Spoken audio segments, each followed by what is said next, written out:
कहाँ तक हो गया इसमें?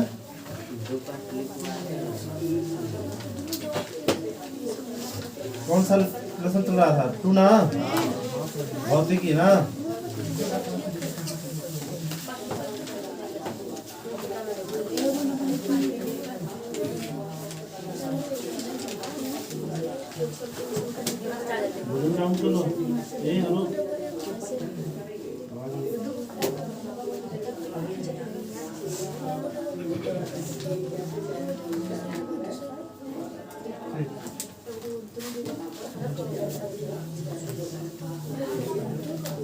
चलो देखो जी,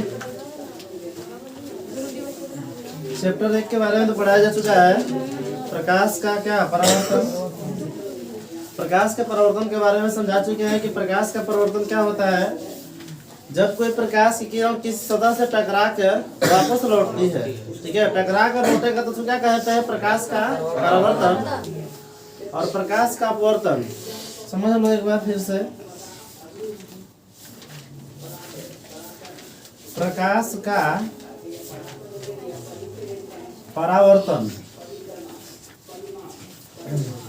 प्रकाश के परावर्तन का मतलब क्या होता है? किसी सतह से टकराकर लौटना, या लिख सकते हैं प्रकाश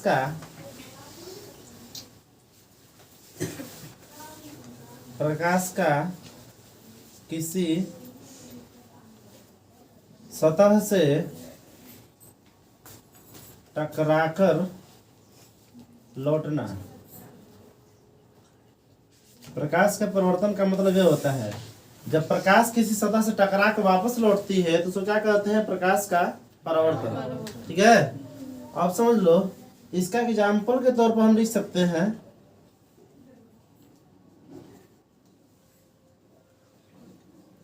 ये चीज दिया गया था टेस्ट में, लोगों को तो बड़ा दिक्कत हुआ, बहुत समस्या हो रहा था कि प्रकाश के परावर्तन की प्रक्रिया को समझाया। प्रकाश का परावर्तन क्या है? यही तो है प्रकाश का परावर्तन। ये कौन सा दर्पण है? समतल दर्पण है।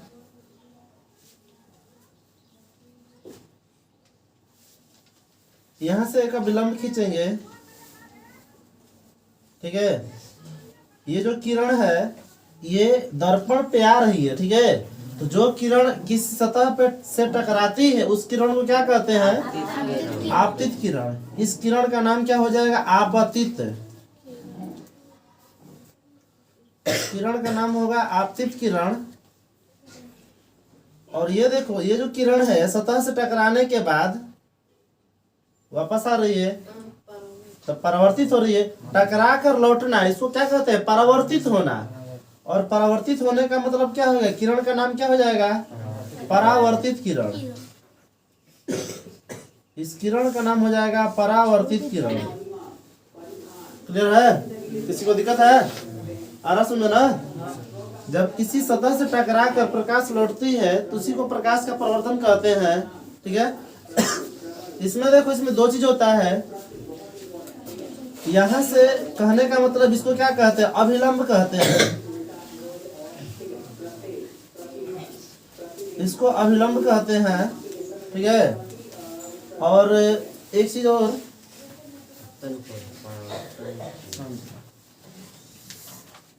इसका नाम क्या? अभिलंब।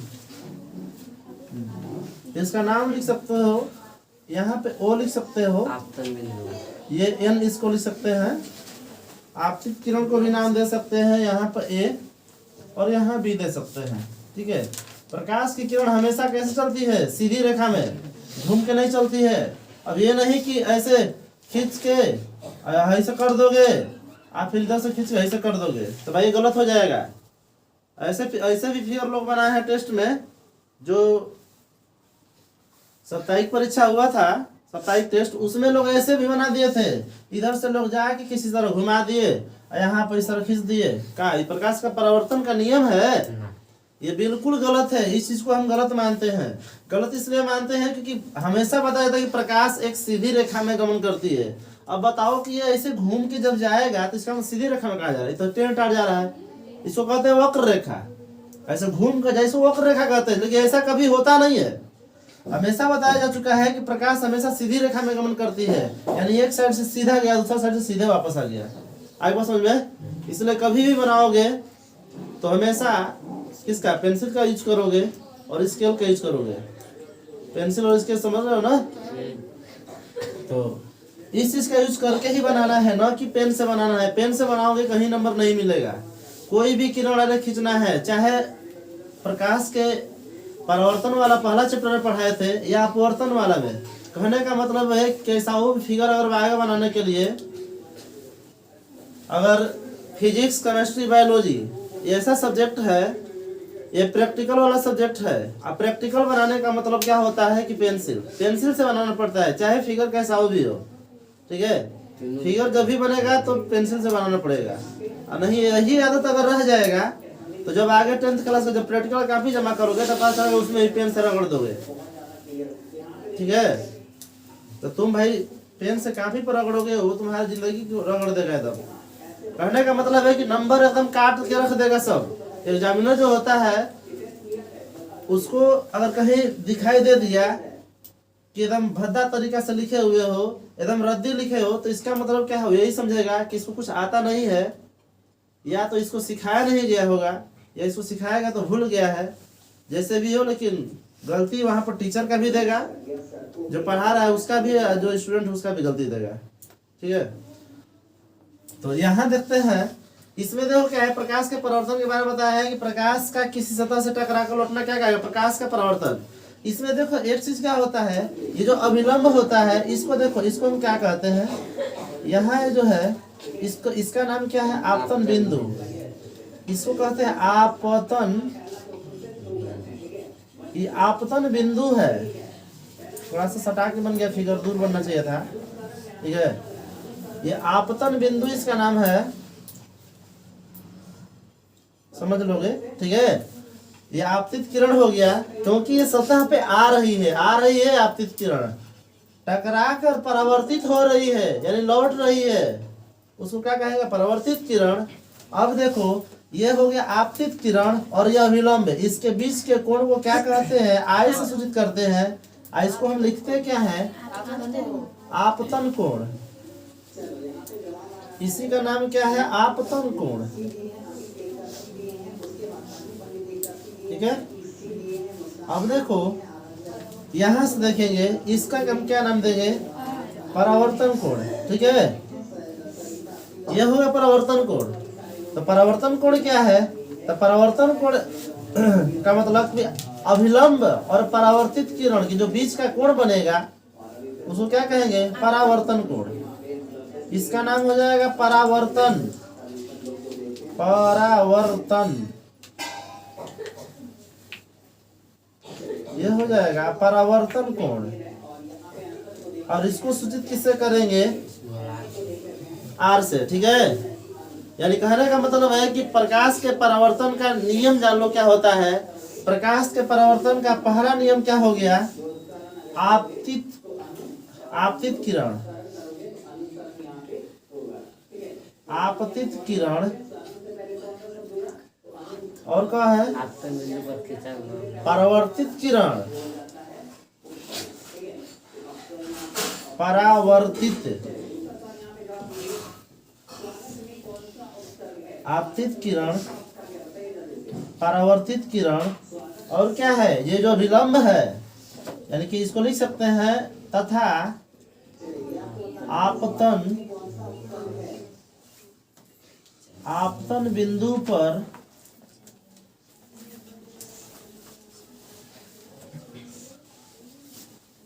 खींचा गया अभिलंब तीनों एक ही समतल में होते हैं। ये नहीं बताया गया है, एक ही समतल में होते हैं। पहला नियम ये कहता है और इसका दूसरा नियम ये कहता है कि जो आपतन कोण है और ये जो परावर्तन कोण है, देखो इसमें समझ लो, सारा चीज समझ में आ जाएगा। जो आपतन कोण है और परावर्तन कोण, ये दोनों बचा हुआ है। इसका तो तीनों का जिक्र हो गया, आपतित किरण, आपतन अभिलंब और परावर्तित किरण। तीनों क्या होते हैं? एक ही तल में होते हैं। मतलब ऐसा नहीं होता है कि आपतित किरण नीचे है और परावर्तित किरण ऊपर है। अगर ऐसा रहता तो भाई ये गलत हो जाता। लेकिन क्या है, देखो एक ही तल में है, नीचे है कि नहीं। ये हो गया पहला नियम है। दूसरा नियम क्या कहता है कि आपतन कोण परावर्तन कोण के बराबर होता है। तो यहाँ पर लिख सकते हैं आपतन कोण परावर्तन, आपतन कोण परावर्तन कोण के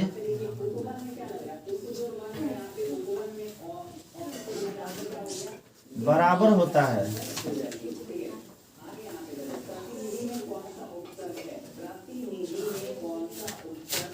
आपतन कोण परावर्तन कोण के बराबर होता है। अर्थात क्या कह सकते हैं, I बराबर R, ठीक है, I बराबर R। इसमें लिख सकते हैं जहां I बराबर, I को क्या कहते हैं, आपतन कोण, तथा R बराबर परावर्तन, R बराबर परावर्तन कोण। देख लेना, दिखाई दे रहा नीचे तक ना।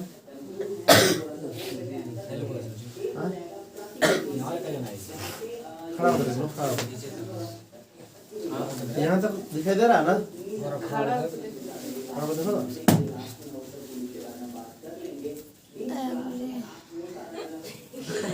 कोण नाही लोक हाँ,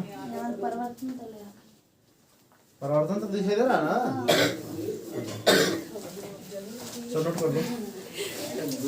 जिन लोग का समस्या है, जो लोग मतलब टेस्ट में नहीं बना पाए हैं, जो लोग पहला पाठ को नहीं समझ पाए हैं, उनके लिए खास तौर पर ये सही है। इसलिए हम बता दिए हैं, क्योंकि बहुत लोग का इसमें समस्या था जो कि नई लोग आए थे। वही इधर मत बैठो कोना में ना, सामने बैठ जाओ, जगह है पूरा। एक लाइन में कितना लोग, 3 4 7 लोग, 3 2 5 लोग। ये क्या तरीका है? ये किस हो गया भाई? तो जाओ जाओ जी, सो जाओ। कापी रख के मतलब जगह को कम कर रही है। कहाँ से लिख पाएगी वहां से?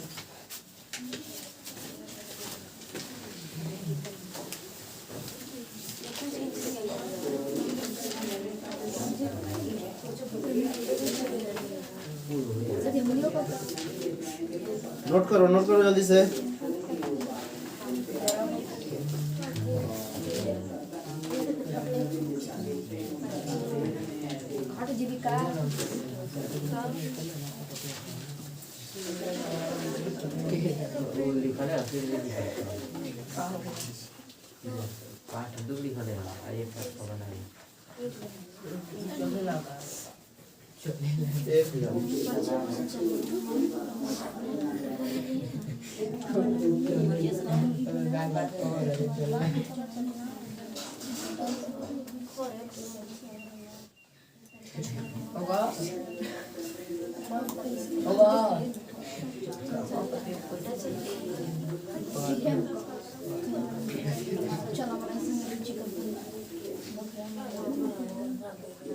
नोट करो जल्दी से।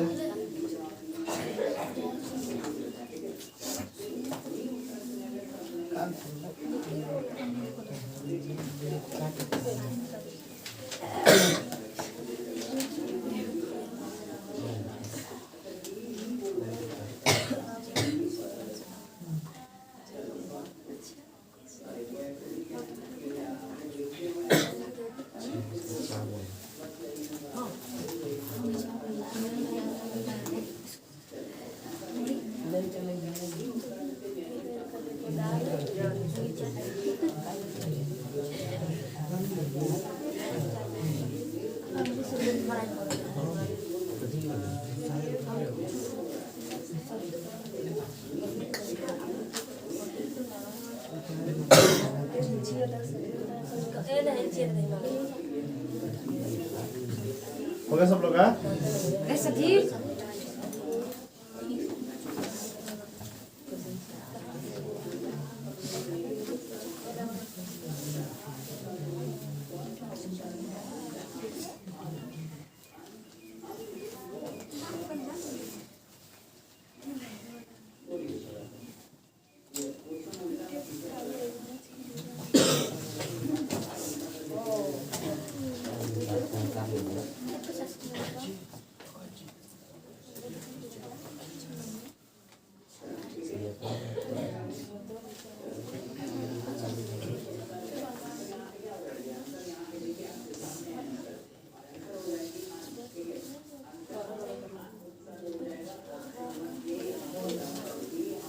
किसी को कहीं डाउट है?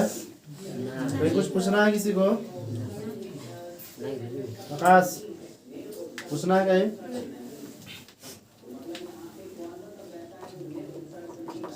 रुचि कुमारी कोई प्रॉब्लम है?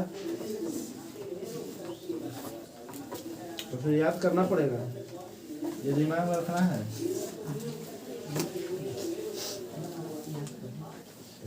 अपने गार्जियन से बात कर रही हो?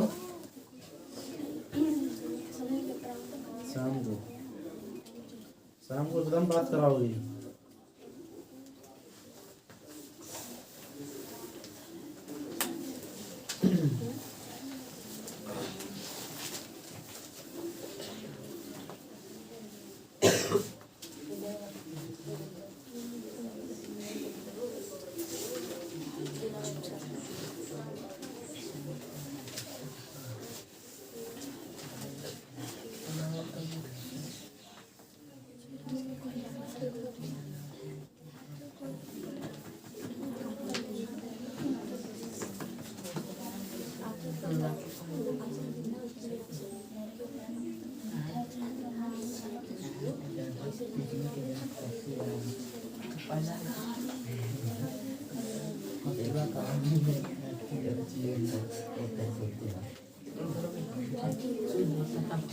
लिखने में नहीं आ रहा उसको।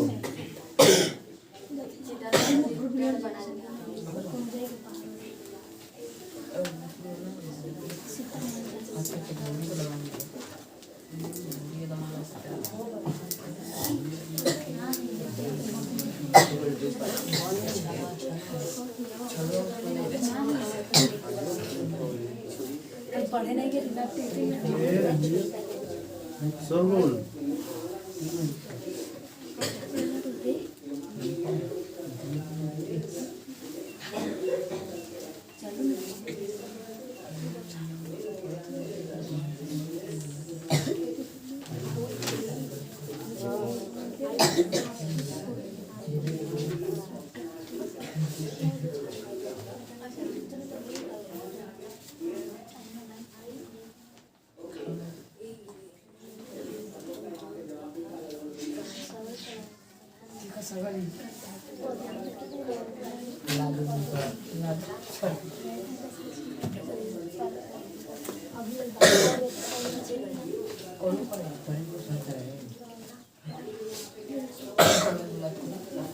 ये ऑप्शन लिखा गया है।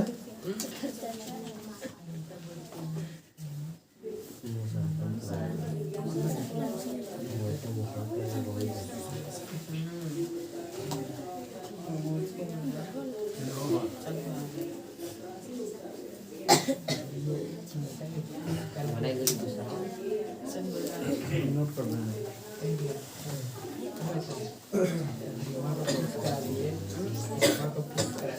इससे हो गया।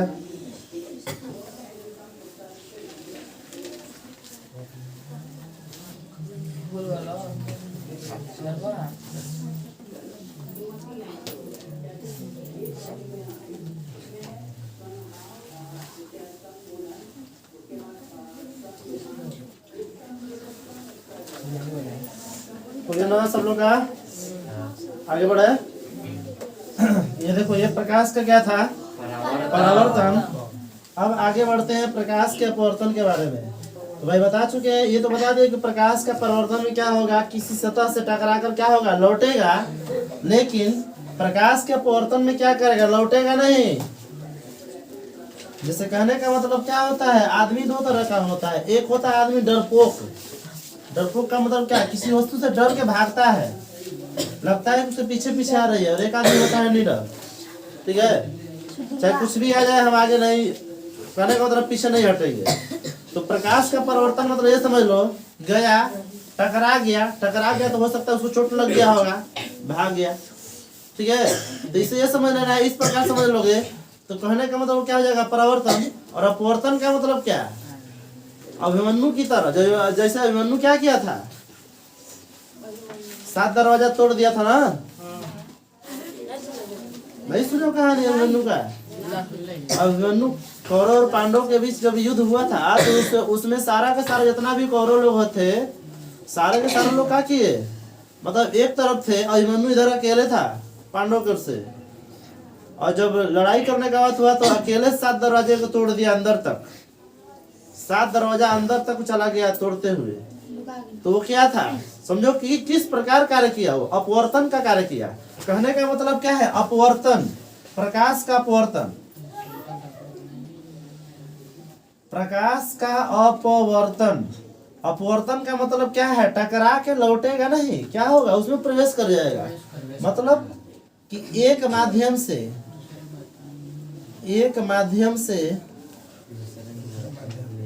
दूसरे माध्यम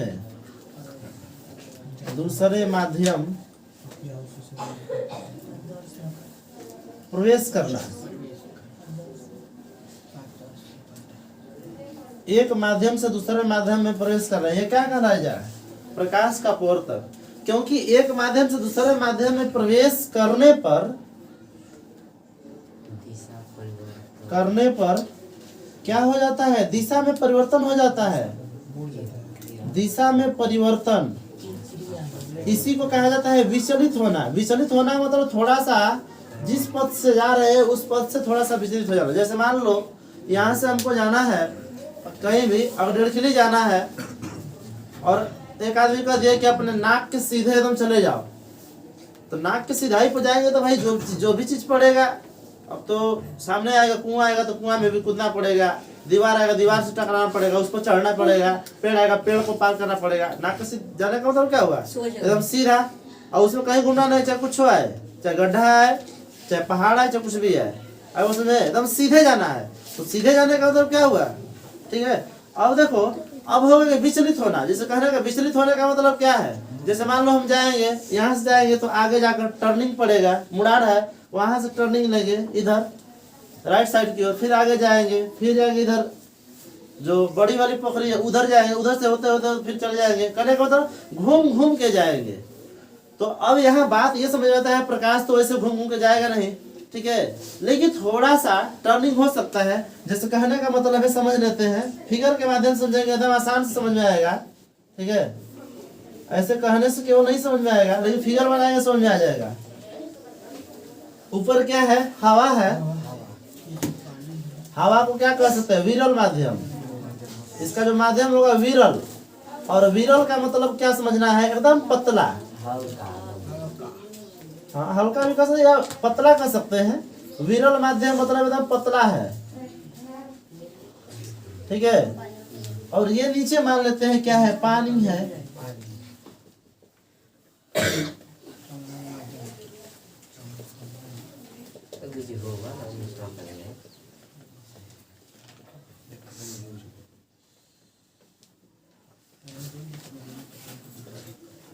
ये नीचे क्या है, पानी, ये है पानी।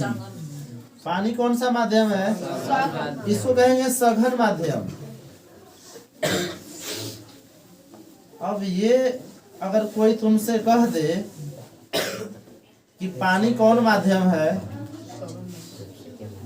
तो ये बताओ क्या जवाब दोगे, पानी सघन माध्यम।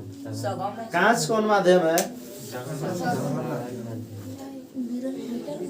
क्या होगा, तारपीन का तेल क्या हो जाएगा,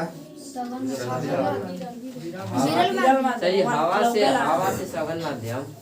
एक मिनट बात को समझो।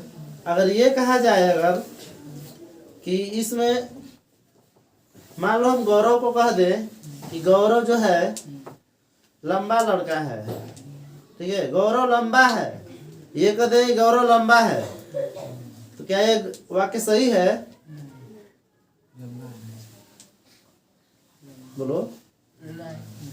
गौरव लंबा है, केवल इतना ही अगर कह देंगे तो क्या हम इससे हम बता सकते हैं कि पता चल रहा है कि किससे छोटा है किससे बड़ा है?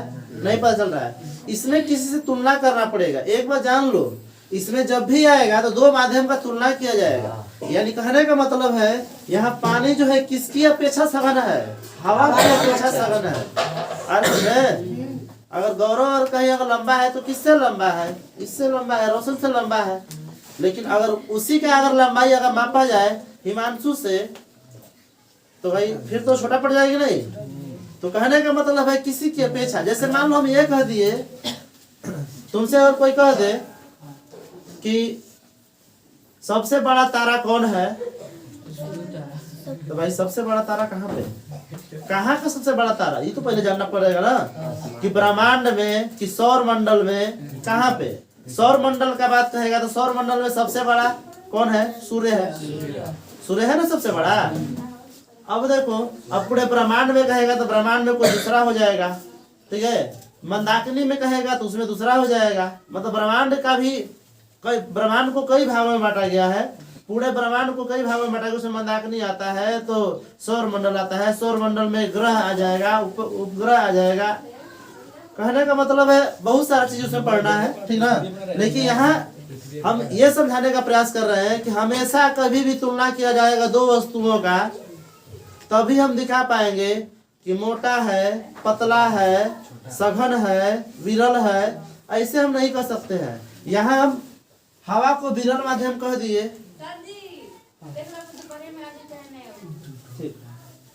कहने का मतलब क्या है? हवा को हम विरल माध्यम कहे हैं। कहीं ऐसा भी हमको माध्यम मिल जाए कि हवा से भी पतला हो तो भाई हवा के अपेक्षा उसको हम विरल माध्यम कहेंगे। हवा को समय क्या कहेंगे? सघन माध्यम। अरे बस बात को समझ पा रहे हो सब लोग? यानी विरल माध्यम या सघन माध्यम कोई भी चीज बताना पड़ेगा तो किसी की अपेक्षा बताना पड़ेगा, ठीक है। जैसे मान लो अभी भी अगर नहीं समझ में आया है तो सबसे आसान तरीका समझ लो। मान लो दोनों लोग को खड़ा करा दिए, खड़े हो जाओ। मोहित, और इधर से किसको खड़ा करा दे? हाँ, अमरजीत।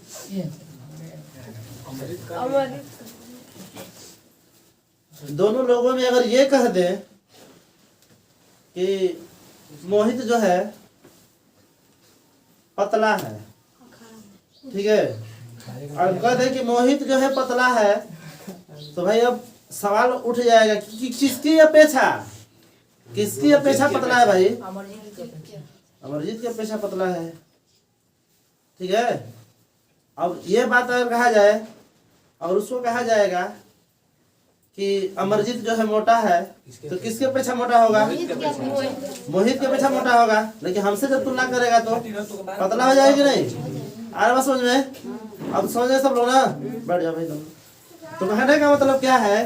कोई भी अगर माध्यम रहेगा तो उस माध्यम को हम विरल या सघन तभी कह सकते हैं जब दो माध्यम का बात होगा, ठीक है। एक माध्यम को विरल माध्यम कहेंगे और दूसरे माध्यम को सघन माध्यम कहेंगे। आया समझ में? और ऐसे और केवल एक देगा तो उसको हम नहीं कह सकते हैं कि विरल माध्यम है कि सघन माध्यम है। इसलिए किसी को हमको दिखाना पड़ेगा, उसकी अपेक्षा दिखाना पड़ेगा। जैसे मान लो 9th क्लास में तुम लोग पढ़े हो और तुम लोग को बताया भी गया होगा 9th क्लास में कि जब किसी वस्तु की दूरी मापी जाती है, किसी वस्तु की दूरी, मान लो कि यहाँ एक आदमी है, यहाँ एक आदमी खड़ा है, ठीक है। ये कौन है? एक आदमी। यहाँ एक आदमी खड़ा है। चाहे यहाँ से हम ये कह दे कि मोहनिया और मोहनिया दुर्गावती के बीच में, ठीक है, मोहनिया चाहिए, हम कुछ भी नहीं बताए, हम खाली ये कह दे कि रेलवे पटरी पर ट्रेन खड़ी है और हमको ट्रेन को खोजना होगा, तो भाई हम कहाँ खोजेंगे?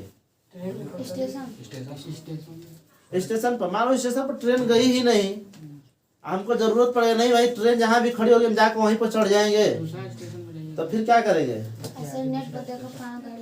देखेंगे नेट पर गाड़ी कहाँ है, तो कहाँ है, तो भाई ये तो जरूर बताएगा ना।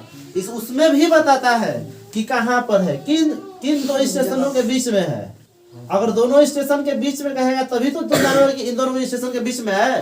अब उन दोनों स्टेशन के बीच में भी देखना पड़ेगा कि किस स्टेशन, मान लो इधर हो गया दुर्गावती, इधर क्या हो गया तुम्हारा दुर्गावती स्टेशन हो गया, और इधर हो गया तुम्हारा भभुआ रोड, जिसको मोहनिया हम लोग बोलते हैं, उसका वास्तव में क्या है भभुआ रोड स्टेशन।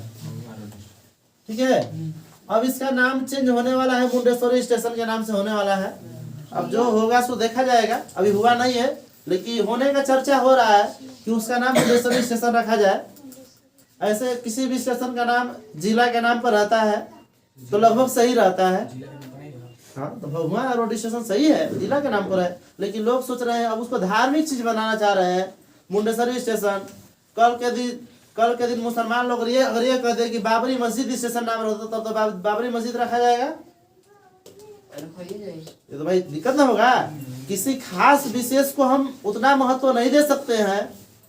अपनी कहने का मतलब कि अपनी बड़ाई करने के लिए और अपने को ऊंचा दिखाने के लिए मतलब किसी का बुराई करे, ये भी तो कहीं कहीं का मतलब बात नहीं हुआ। इंसानियत के तौर पर तो सारा का सारा गलत होगा। अगर भभुआ रोड स्टेशन कह रहे हैं तो भभुआ रोड स्टेशन का मतलब कि पूरे कैमूर भभुआ के उसमें निवासी आ जाएंगे, तो वो एक सही नाम है, न कि मुंडेश्वरी स्टेशन सही नाम होगा। वो किसी विशेष का हो गया, किसी विशेष धर्म को लेकर हो गया। इसलिए मुंडेश्वरी स्टेशन रखने का मतलब क्या है, मुंडेश्वरी स्टेशन रखने का मतलब है कि हिंदू धर्म से संबंधित है। तो बाकी धर्म के दिमाग में आएगा कि भाई उसका कोई मस्जिद का नाम रख देना चाहिए, कोई सिख वाला आ जाकर गुरुद्वारा वाला नाम कोई रख देना चाहिए, गुरु गोविंद सिंह स्टेशन रख दो, चाहे कोई ऐसा नाम रख दो जो कि सिख धर्म से उपस्थित हो।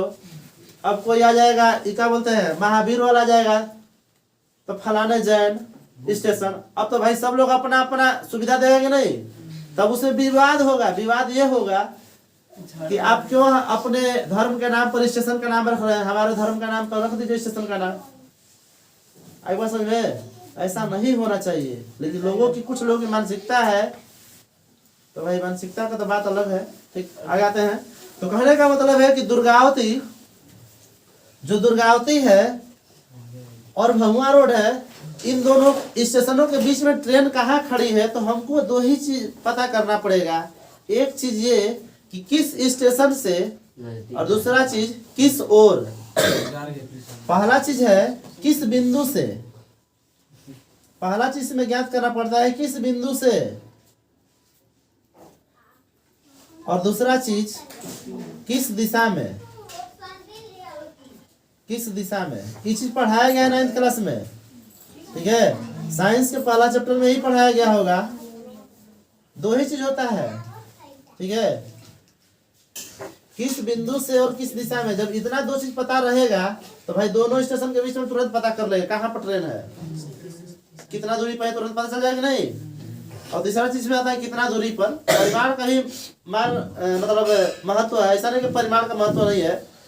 अगर नहीं भी पता चलेगा कितना दूरी पर, केवल दो चीज पता रहेगा तो भी हम पता कर लेंगे नहीं। दुर्गावती और भभुआ रोड स्टेशन से, मान लो दुर्गावती स्टेशन से अगर कहेंगे तो किस दिशा में कहेंगे, पूरब दिशा में। कितना दूरी पर ट्रेन है। अगर भभुआ रोड स्टेशन से कहेंगे तो पश्चिम दिशा में। यानी कहने का मतलब किसी एक को क्या मानना पड़ेगा, निश्चित बिंदु। और दूसरी बात है कि उसमें दिशा भी लगानी पड़ेगी, तभी हम क्या कर सकते हैं, ट्रेन को खोज सकते हैं। आई बात समझ में। तो यहाँ हमारे समझाने का मेन मकसद यही था। सघन माध्यम और विरल माध्यम, इसमें बहुत सारे लड़के कंफ्यूज हो जाते हैं और समझ नहीं पाते हैं कि सघन माध्यम कौन है, विरल माध्यम कौन है। क्या सर जी जो बता दिए वही सघन माध्यम वही विरल माध्यम है? तो हम कहेंगे नहीं, हो सकता है इसके जगह पर क्या दे दिया हो, कांच दे दिया हो, तो कांच को क्या कहेंगे, सघन माध्यम है, विरल माध्यम में कुछ नहीं कर सकते हैं। हमको ये देखना पड़ेगा किसकी अपेक्षा कह रहा है। ठीक है, किसकी अपेक्षा कह रहा है। मान लो कांच दे दिया और दे दिया तेल दे दिया, तब भाई कांच और तेल में तो फिर कौन हो जाएगा सघन माध्यम?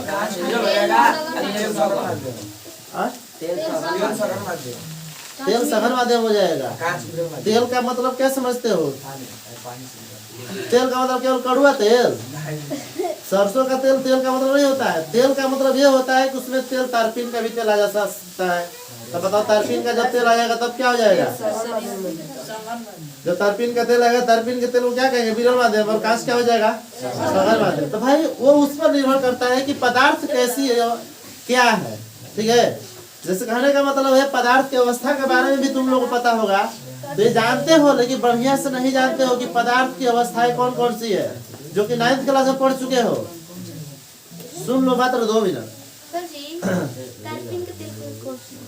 हाँ, तारपीन का तेल होता है, उसको मशीन में डाला जाता है। और सिलाई मशीन में जो आता है ना, तारपीन का तेल होता है।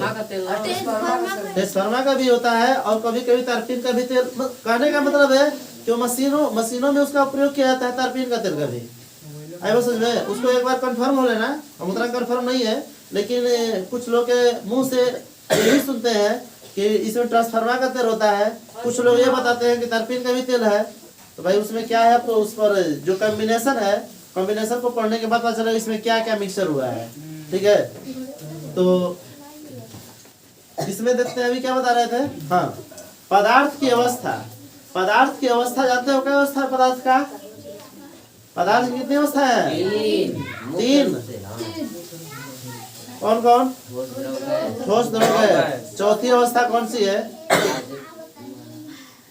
चौथी अवस्था क्या है जी? प्लाज्मा अवस्था। अरे पदार्थ का 5 गो अवस्था है ना हो। पदार्थ की 5 अवस्था है। पहला क्या होता है? ठोस। दूसरा होता है द्रव। तीसरा होता है गैस। और चौथा क्या है? प्लाज्मा अवस्था। प्लाज्मा अवस्था। और 5वां है Bose Einstein. Bose Einstein condensate. ये पदार्थ की 5वीं अवस्था का नाम है। तो इसमें भाई ठोस के बारे में जानते हो, ठोस क्या चीज है? ठीक है, ठोस क्या है? ठोस पदार्थ जानते ही हो, ईटा पत्थर वगैरह जो भी है क्या है? ठोस पदार्थ है। द्रव जानते हो, पानी हो गया, दूध हो गया, तेल हो गया, ये सब द्रव पदार्थ है। गैस, गैस जैसे कार्बन डाइऑक्साइड, ऑक्सीजन, नाइट्रोजन। ध्यान से समझो, कुछ ऐसा चीज बताएंगे जो कि तुम्हारे सामने है, लेकिन उसको तुम नहीं जान पाते हो कि क्या है क्या नहीं है।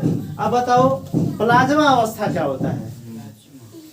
प्लाज्मा अवस्था में क्या होता है? पता है किसी को?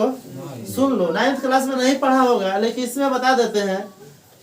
प्लाज्मा अवस्था ऐसी अवस्था है जो न तो ठोस रहेगी और ना ही द्रव रहेगी, यानी बीच बिचवा वाला। जैसे कहने का मतलब है, देखा होगा इंसानों में 3 तरह के इंसान होते हैं। एक होता है स्त्रीलिंग, एक पुल्लिंग होता है, एक बीच बिचवा वाला, यानी कि जिसको नपुंसक लिंग कहते हैं, या हिंदी में किन्नर भी कहते हैं। ठीक है, समझे? अंग्रेजी में उसको ट्रांसजेंडर कहते हैं। ठीक, तो अब यहाँ बात करते हैं प्लाज्मा अवस्था का। बात क्या है? वही जस्ट वही बात है। ना तो ये क्या है? ठोस है, और ना ही द्रव है, और ना ही गैस है। तीनों में से कोई नहीं है, ये बीच बिचवा वाला है। तो भाई बीच बिचवा वाला है क्या चीज? तो वही है प्लाज्मा अवस्था। जैसे कहने का मतलब है, हम एक जगह खखार देंगे खूब बढ़िया से, ठीक है, तो वो क्या होगा? उस पर पानी डालेंगे तो हिलेगा। ऐसा भी नहीं है कि डालेंगे पानी तुरंत बह जाएगा पूरा बढ़िया से। मतलब क्या होता है? मतलब हिलने लगता है, मतलब बहता भी नहीं है, अपने जगह पर रहता भी नहीं, थोड़ा सा खसक जाता है। कोई बात नहीं है, कोई बात नहीं है। उससे भी देख लो, जो मटेरियल निकलता है हमारे नाक से, वो भी पदार्थ का प्लाज्मा अवस्था है। हाँ, ठीक है, एक मिनट शांत रहो। ये क्या है? पदार्थ का प्लाज्मा अवस्था है। पदार्थ का प्लाज्मा अवस्था समझने से और उससे और बढ़िया क्या है, जिसको जो तुम अपने दैनिक जीवन में उपयोग करते हो? बताओ क्या? सुबह में सब लोग मुंह धोने के बाद जब भी जीभ को मतलब साफ करते हैं तो निकलता है खखार कि नहीं? वो पदार्थ का प्लाज्मा अवस्था है। इसलिए जल्दी बहवाओगे तो जल्दी बहेगा नहीं, हिलेगा। ठीक है, और भी देख लो, जैसे कहने का मतलब खून, जो खून होता है, सुन लो ध्यान से, जो खून होता है वो कौन सा है? प्लाज्मा अवस्था है। हाँ, जम जाता है, ना आगे पीछे नहीं जाता है, ठीक है। वो हिलता है, वो भी उसी तरह है। अलकतरा है, देखते हो कैसा होता है अलकतरा, उसी तरह हिलता है, मतलब आगे पीछे। अभी नहीं है कि अलकतरा गिरा दो बह हो जाएगा पानी के जैसा। देखो जमीन के अंदर से जो निकलता है, ज्वालामुखी में से जो निकलता है उसको क्या कहते हैं? लावा। लावा खाने वाला लावा नहीं होता है, ठीक है। जहाँ लावा निकलता है उसके नजदीक नहीं जा सकते हो, इसलिए कि वो ज्वालामुखी निकलता है तो पूरा विस्फोट के साथ निकलता है जमीन के अंदर से। आई बात समझे? तो जमीन के अंदर से पूरा विस्फोट के साथ निकलता है। तो अब जान लो कि वो क्या चीज है? प्लाज्मा अवस्था। भाई पदार्थ का प्लाज्मा अवस्था है, निकलता है तो बहता है, पानी की तरह नहीं बहेगा।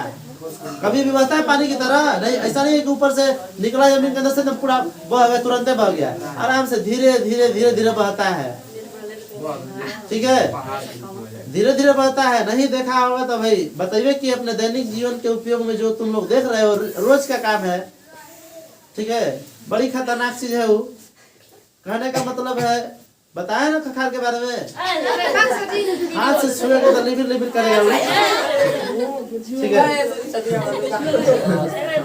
तो भाई उतना ज्यादा डिटेल में नहीं जाना है, बस हमको ये जानना है कि पदार्थ की चौथी अवस्था के बारे में हम जान चुके हैं। कहने का मतलब है, अगर कहा जाए कि जो तारा, कोई भी तारा होता है, एक बार सुन लो फिर हमारा ये टॉपिक अधूरा रह जाएगा। चलो देख लो थोड़ा सा, ठीक है।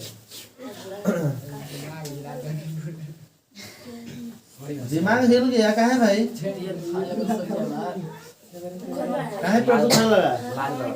देखो कोई भी तारा बनता है, तारा बनने से पहले क्या होता है? गैस के रूप में रहता है, ठीक है। जब गैस के रूप में रहता है तो इसको हम क्या कहते हैं? निहारिका।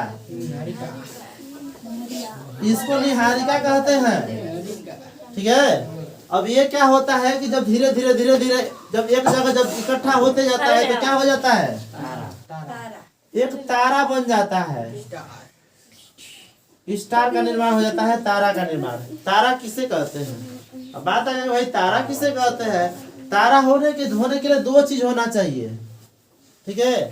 कोई भी चीज तारा तभी होगा, उसको हम तारा तभी कह सकते हैं जब उसके पास क्या होगा? अपना हीट होगा, यानी अपनी ऊष्मा रहेगा उसके अंदर, ठीक है। और दूसरी बात है कि उसके अंदर क्या होना चाहिए? लाइट होना चाहिए, यानी कि अपना प्रकाश होना चाहिए। दुनिया की कोई भी वस्तु जिसके पास अपना प्रकाश रहेगा और अपना ऊष्मा रहेगा, ठीक है, उसको क्या कहेंगे? तारा कह सकते हैं। अभी नहीं कि बल्ब को कह दो, बल्ब किसी दूसरे के माध्यम से चमक रहा है भाई, बिजली के माध्यम से चमक रहा है। लेकिन बड़ा पिंड का हम बात कर रहे हैं, कुछ छोटा मोटा वस्तु का बात नहीं कर रहे कि टार्च कहोगे लो टार्च जला दे, इसमें से प्रकाश निकल रहा है, इसमें से थोड़ा बहुत ऊष्मा भी निकल रहा है, ऐसा कोई बात नहीं है। यहाँ हम बड़ा सा पिंड का बात कर रहे हैं, ठीक है, खगोलीय पिंड का बात कर रहे हैं। कोई भी खगोलीय पिंड जिसका अपना ऊष्मा हो और अपना प्रकाश, उसको क्या कहते हैं? तारा कहते हैं। अब देख लो तारा जो होता है, तो कहने का मतलब है ये तो तारा बन गया। अब भाई तारा बन गया तो इसको इसका भी उम्र होता है, एज होता है। जैसे सूर्य का उम्र कितना है? लगभग कितना है? 5 अरब वर्ष हो गया है ना? कितना है? 5 बिलियन वर्ष, 5 अरब वर्ष लगभग मान लो, लगभग 5 अरब वर्ष। सुनो, अभी 5 अरब वर्ष अभी सूर्य और रहेगा, उसके बाद उसका ऊष्मा समाप्त हो जाए, क्योंकि वो भी क्या है? एक तारा है। और तारा का मतलब क्या होता है? ये देखो, जब ये तारा तभी तक है जब तक इसके पास अपनी ऊष्मा है और अपना ऊर्जा है। इसका जब 90% ऊर्जा जब क्या हो जाएगा, इसका 90% ऊष्मा जब समाप्त हो जाएगा, तब इसको क्या कहते हैं? इसको कहते हैं लाल दानव। इसको कहते हैं लाल दानव। ठीक है। जब इसका 95%, अब इससे जैसे कहने का मतलब क्या है, मान लो हम लोग गैस सिलेंडर भरा के लाते हैं तो भाई वो वही तो समाप्त होता है। आज मान लो चल रहा है, अब धीरे धीरे क्या होगा, एकदम सुख आने लगेगा, धीरे धीरे खत्म हो जाएगा। कहने का मतलब क्या है? हाँ, अब सुन लो, अभी लाल दाना रहेगा, जब 90% इसका उष्मा खत्म हो जाएगा, तब जब 95% इसका उष्मा खत्म हो गया, तब इसको क्या कहते हैं? तब इसको कहते हैं सफेद वामन। सफेद वामन, ठीक है। और जब इसका टोटल 100% उष्मा जब खत्म हो जाएगा, इसको क्या कहेंगे? काला वामन। ये सारा चीज जब पढ़ोगे कंपटीशन ना, तो उसमें सारा चीज पढ़ना है और सारा चीज बताया जाता है उसमें, ठीक है। तो ये तो उन लोग को जानकारी के लिए बता दिए हैं। अभी मत कहना कि सूर्य का उष्मा कभी खत्म नहीं होगा, ऐसा कोई बात नहीं है। सूर्य रहेगा लेकिन उसमें प्रकाश नहीं रहेगा, उसमें हीट नहीं रहेगा, क्योंकि इसके पीछे रीजन है कि इसमें क्या होता है? नाभिकीय संलयन। नाभिकीय संलयन होता है, नाभिकीय संलयन, नाभिकीय संलयन होता है। नाभिकीय संलयन का मतलब क्या होता है? ये हाइड्रोजन, इसमें हाइड्रोजन गैस पाया जाता है। हाइड्रोजन किस में बदल जाता है? हीलियम में। तो हाइड्रोजन हीलियम में बदलता है, इसलिए उसमें से क्या निकलता है? उष्मा निकलता है और प्रकाश निकलता है। अब ये कोई पूछ देगा कि भाई सूर्य में उष्मा कहाँ से आ जाता है, तो बता दो कि नहीं? क्या कहोगे? कहोगे कि उसमें नाभिकीय संलयन होता है, और नाभिकीय संलयन में क्या होता है? उसमें सारी जितने भी गैसें हैं, जो हाइड्रोजन गैस है वो हीलियम गैस में परिवर्तित होती है, इसी वजह से प्रकाश निकलता है और उष्मा निकलता है। इसीलिए हमारे पृथ्वी तक सूर्य का प्रकाश आ पाता है। चाहे पूरे दुनिया में क्या है? उजाला है, सूर्य है तभी ना। हाँ, नहीं रहेगा तो अंधेरा हो जाएगा।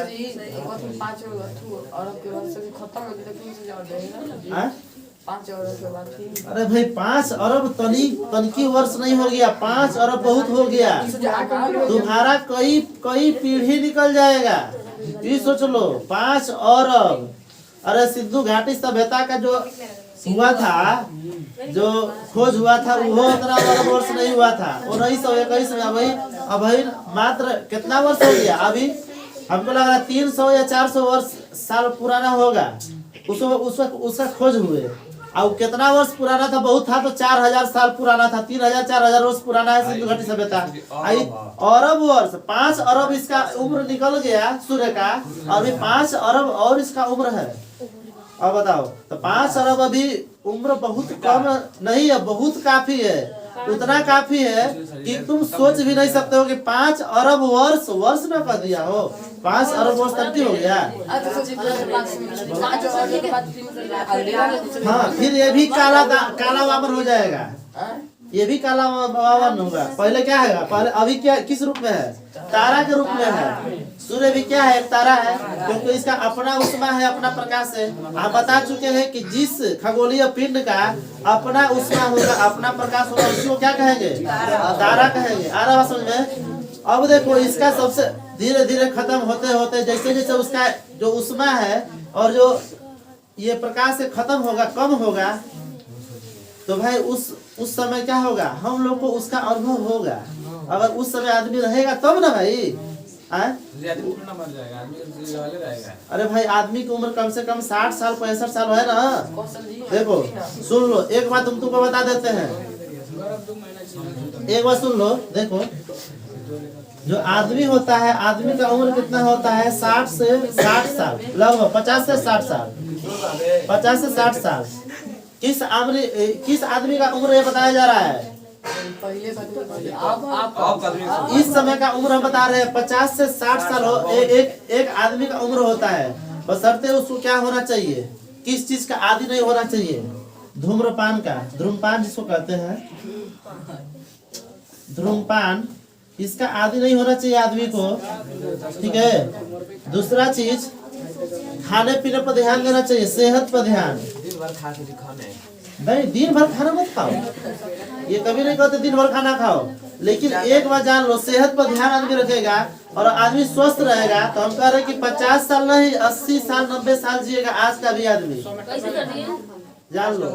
बशर्ते आदमी क्या करता है, खाने पीने पर ध्यान नहीं देता है, दिमाग टेंशन में रखेगा, दिन भर एकदम कोई ना कोई काम करेगा, दिमाग टेंशन में है, कल गया तो उससे झगड़ा कर लिया, परसों उससे झगड़ा किया, कभी शराब पी लिया, तो शराब पिएगा तो भाई तुम्हारा शरीर भी तो गल रहा है ना, तुम शरीर को अपने आप गला रहे हो, गुस्सा से गला रहे हो, टेंशन से गला रहे हो। तो भाई ये आदमी जो 50-60 साल में जो आदमी को जाना चाहिए उसका अवधि और कम हो जाएगा, 40 साल 30 साल हो जाएगा। अब बताओ, अब सोच सकते हो कि आदमी को क्या करना चाहिए। आदमी को पहली बात तो गुस्सा उतना ज्यादा नहीं करना चाहिए, दूसरी बात कि किसी प्रकार का वैसा अब न कि गांजा हीरोइन और ये सब बीड़ी सिगरेट ये सब खराब चीज है, ये सब का प्रभाव पड़ता है इफेक्ट पर, भाई उसका प्रभाव पड़ेगा। ऐसी बात नहीं है कि तुम्हारी एज बहुत कम हो जाएगी, लेकिन 40 साल 45 साल 50 साल जाते जाते लास्ट। अब बताओ, अब ज्यादा दिन तक जीना है तो क्या करना पड़ेगा। बियर देखो, बियर क्या चीज है सुन लो, आगे 10th क्लास में पढ़ोगे ना, 10th क्लास में तुमको पढ़ाएंगे रसायन शास्त्र में एल्कोहल, एल्कोहल यही एल्कोहल होता है किसमें, यही एल्कोहल है इस मार्कर में, इस मार्कर में भी एल्कोहल है। सूंघ लोगे तो नशा हो जाएगा, बढ़िया से सूंघ लिया खूब नाक में लगा के नशा हो जाएगा, गिर जाओगे चट दे, इतना इसमें मतलब है। सुन लो क्या होता है, अरे भाई एक बार सुन लो पहले। एल्कोहल है, ठीक है, एल्कोहल का मतलब क्या होता है, एल्कोहल का कई गो प्रकार है, आगे 10th क्लास में पढ़ना भी है, चौथा चैप्टर में केमिस्ट्री में, ठीक है, पढ़ाएंगे। एल्कोहल का कई प्रकार है, लेकिन ये जो एल्कोहल मिलता है बियर होता है, इसमें कम मात्रा में एल्कोहल होता है, और नहीं अगर किसी का अगर ज्यादा अगर छपता है ना तो हमको पावर एल्कोहल पी के दिखा दे। पावर एल्कोहल जो पी के दिखा देगा तो भाई बिल्कुल बांटेंगे। अभी 1 रुपया रखे, अब देंगे पावर एल्कोहल। लेकिन एक बात सुन लो, इस उस एल्कोहल में सुन लो, एक ध्यान से सुनो पहले, उस पावर एल्कोहल में क्या होगा सुन लो, 80% क्या पाया जाएगा, पेट्रोल।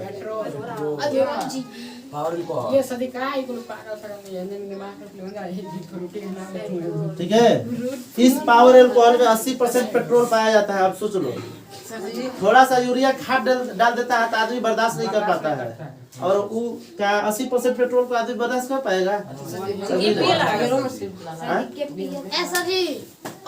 बनाई कि हमने ये चला के सर जी सवाल हो बताइए पचमा को टाइम हो गया सर जी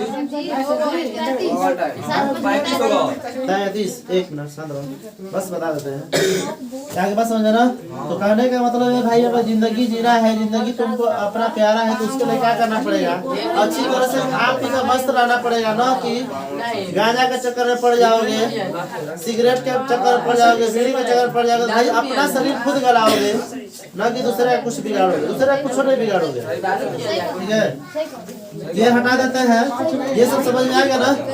इसको नोट करना चाहते हैं नोट कर सकते हो ये, ठीक है। ये काम का चीज है, वीडियो बनावत नहीं हां से वीडियो इधर छागा दे YouTube पर। हां आज छागा दे सबका। हां ये कुल ये कौन एक काटा वीडियो में नो ठीक है, बहुत लाइक चाहिए, हो गया ना। इसको मिटाए, आइए इसको नोट करो, नोट करो 1 मिनट हमसे बतिया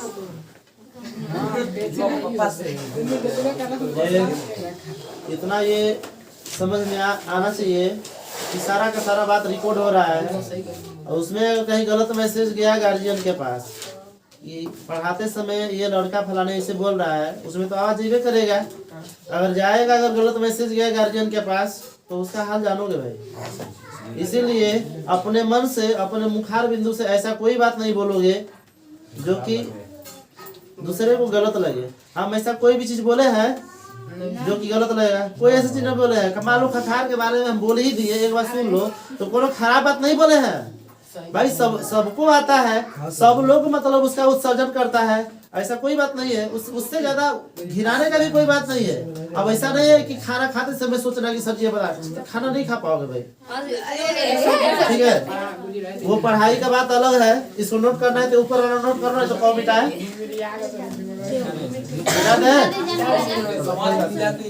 ऐसे मत मिलाई कोई तारीफ अरे अब इसमें और आता है, तोड़ देते हैं बड़ा वाला तारा को तो एगो पल्सर बन जाएगा, एगो क्वेसर बन जाएगा, एगो वो खतरनाक है, वो बन जाता है अपाची नहीं, उसको ब्लैक होल कहते हैं। तुम लोग क्या करते हो, छोटा छोटा छोटा जब बच्चा था, और बच्चा का आज भी बच्चा की तरह काम करते हो, बड़ा भले ही हो गए हो, आज भी बच्चा की तरह काम करते हो। प्लास्टिक इतना प्लास्टिक बिटोर के उसको क्या करोगे, पिघला पिघला के हत्ती को बना दोगे। अब बताओ कितना वजन हो जाएगा, बहुत वजन हो जाएगा। अब सोचो एक मिनट सोचो, कहने का मतलब है 25 किलो का कोई भी लोहा है और उसको हम क्या किए कि पिघला पिघला के तो हत्ती को बना देंगे, तो क्या हो जाएगा, वजन कम हो जाएगा कि बढ़ेगा, बताओ भाई। बढ़ेगा और वो इतना मजबूत हो जाएगा, मार दोगे जो पता हो फायदा, काम खत्म हो जाएगा उसका, उसको कुछ नहीं होगा। लेकिन जिसको मार दो उसका काम खत्म। कहने का मतलब कि अगर दीवार पर मार दोगे जोर से, दीवार में छेद हो जाएगा, उतना उसके अंदर मतलब ताकत हो जाएगा, क्योंकि उसको पिघला पिघला के एकदम क्या किया गया है, एकदम पूरा एकदम उसको, उसका घनत्व जो होता है बहुत, जो डेंसिटी होता है बहुत काफी हाई हो जाता है, ठीक है। अब 50 किलो का भी सोच सकते हो कि अगर 50 किलो का भी लोहा है उसको पिघला कर अगर इतना छोटा कर दिया जाए, देखकर कहेगा, और छोटा बच्चा भी कहेगा तो उठा के फेंक दे घुमा के, और जब उठाएगा तो हिलबो नहीं करेगा, अरे बाप रे बाप, ये देख रही है छोटी वो कितना भारी हो गया। भारी क्यों हो गया भाई, उसका घनत्व ज्यादा है इसीलिए भारी हो गया, एकदम पूरा दबा दबा के उसको छोटा किया गया भाई, इसीलिए वो क्या हो गया, भारी हो गया। आगे समझ में, इसीलिए बताते हैं कि कोई भी छोटा अगर लड़का रहता है तो उससे ज्यादा उलझो मत। ये मत समझो कि छोटा है तो कमजोर है, छोटा है लेकिन भाई बहुत ताकतवर होता है, ठीक है। आगे बढ़ते हैं, अब आते हैं प्रकाश के पोर्तन के बारे में। तो प्रकाश के पोर्तन में क्या बताए हैं, ये ध्यान सुनो। प्रकाश के पोर्तन के बारे में यही बताए हैं कि एक होता है विरल माध्यम और एक होता है सघन माध्यम, ठीक है। विरल माध्यम का मतलब क्या होता है कि किसी वस्तु के अपेक्षा या किसी पदार्थ के अपेक्षा क्या है, वो पतला है या हल्का, हल्का क्या पतला कह सकते हैं, पतला है, इसलिए उसको क्या कहते हैं विरल माध्यम, और एक होता है सघन माध्यम। इसमें देखो दो स्थिति होता है। पहला स्थिति क्या होता है, जब प्रकाश की किरण विरल माध्यम से सघन माध्यम में जाती है। देखो ये जो प्रकाश की किरण है ये विरल माध्यम से कहाँ जा रहा है, सघन माध्यम में, अभिलंब डॉटर लाइन। हाँ, ये जो है तुम्हारा ये अभिलंब है, इसीलिए इसको डॉटेड लाइन से दर्शाएंगे, न कि सीधी लाइन से। सीधी लाइन से दिखाएंगे तो भाई ये अभिलंब इसको नहीं हम मान सकते हैं, इसलिए कि अभिलंब को डॉटेड लाइन से ही दिखाया जाता है, ठीक है। अब देख लो, तो कहने का मतलब क्या है, अब यहाँ से अभी बताए हैं, इसमें लिखवाए भी है कि प्रकाश के पवर्तन में क्या होता है, प्रकाश की किरण एक माध्यम से दूसरे माध्यम में प्रवेश करने पर, कौन, प्रकाश की किरण, प्रकाश की किरण, प्रकाश की किरण एक माध्यम से दूसरे माध्यम में प्रवेश करने पर जब दिशा में परिवर्तन कर देती है तो उसी को क्या कहते हैं, प्रकाश का अपवर्तन। तो कहने का मतलब है यहाँ से सीधा आ रही तो सीधा निकल जाना चाहिए कि नहीं, इसको ऐसे आ जाना चाहिए, एकदम सीधा आ जाना चाहिए, ठीक है, ऐसे एकदम सीधा ऐसे आना चाहिए। लेकिन वास्तव में क्या होता है, ऐसा नहीं होता है, यहाँ से थोड़ा सा घूम जाएगा, इधर ऐसे घूम जाएगा। तो कहने का मतलब क्या है कि ऐसे सीधा जाना चाहिए लेकिन नीचे की ओर घूम गया, इसी को क्या कहेंगे, प्रकाश का अपवर्तन। यानी ये वाला नहीं रहेगा, उसमें हम दिखाएंगे कि इस चीज को नहीं दिखाना है, उसमें इसको दिखाना है। तो इसमें क्वेश्चन देता है, क्वेश्चन यही देता है कि क्या होता है जब प्रकाश की किरण विरल माध्यम से सघन माध्यम में जाती है। देख लो, इसको क्या कहेंगे, आपतित किरण। ये किरण आ रही है ना, इसको क्या कहेंगे, आपतित। ये हो गया आपतित किरण, ठीक है। और इसको हम क्या बोलेंगे, अपवर्तित किरण। ये हो गया अपवर्तित किरण, तो अपवर्तित किरण यहाँ हो गया, ठीक है। तो यहाँ सीधा सा बात है भाई, देखो ये आपतित किरण है और ये क्या है, अभिलंब है। इसको m मान सकते हैं और इसको n मान सकते हैं, नीचे वाले को यम n हो गया, इसको हम o मान सकते हैं। तो कहने का मतलब क्या है, यह अभिलंब हो गया और यह आपतित किरण, इसके बीच का जो कोण बनेगा इसको क्या कहते हैं, आई कहते हैं ना हो, क्योंकि क्या है, कौन सा कोण बनता है, आपतन कोण, इसको कहते हैं आपतन कोण। ठीक है, और सुन लो, ये क्या है, अपवर्तित किरण है और अभिलंब के बीच का कोण, इसको क्या कहेंगे, आर कहेंगे। यानी इसको परावर्तन नहीं कहेंगे, परावर्तित होता तो परिवर्तन कह देते, लेकिन इसमें क्या हो रहा है, अपवर्तित हो रहा है। उसमें प्रवेश तो प्रवेश कर रहा है और दूसरा प्रवेश करने के बाद बुड़ जा रहा है, तो इसको क्या कहेंगे, अपवर्तित। इसलिए इसका नाम क्या हो जाएगा, अपवर्तन कोण। अपवर्तन, अपवर्तित किरण और अभिलंब के बीच का कोण, इसको अभिलंब कहते हैं। अपवर्तित किरण और अभिलंब के बीच का कोण क्या हो जाएगा, अपवर्तन कोण। आगे बात समझ में, किसी को कोई दिक्कत है, बोलो। हाँ, नोट कर लो।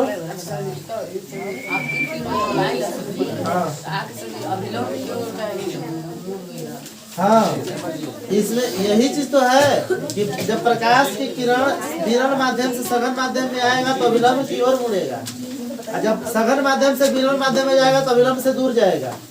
इसका नियम यही कहता है। ठीक है,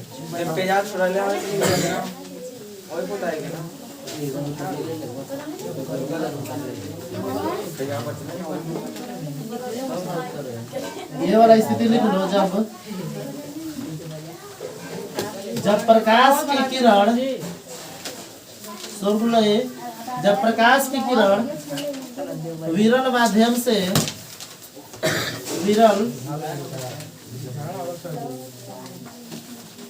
विरल माध्यम से सघन माध्यम में जाती है, हो गया, तो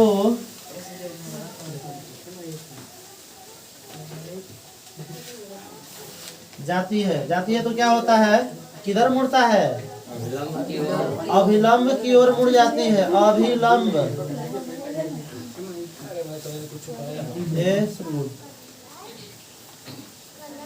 अभिलंब की ओर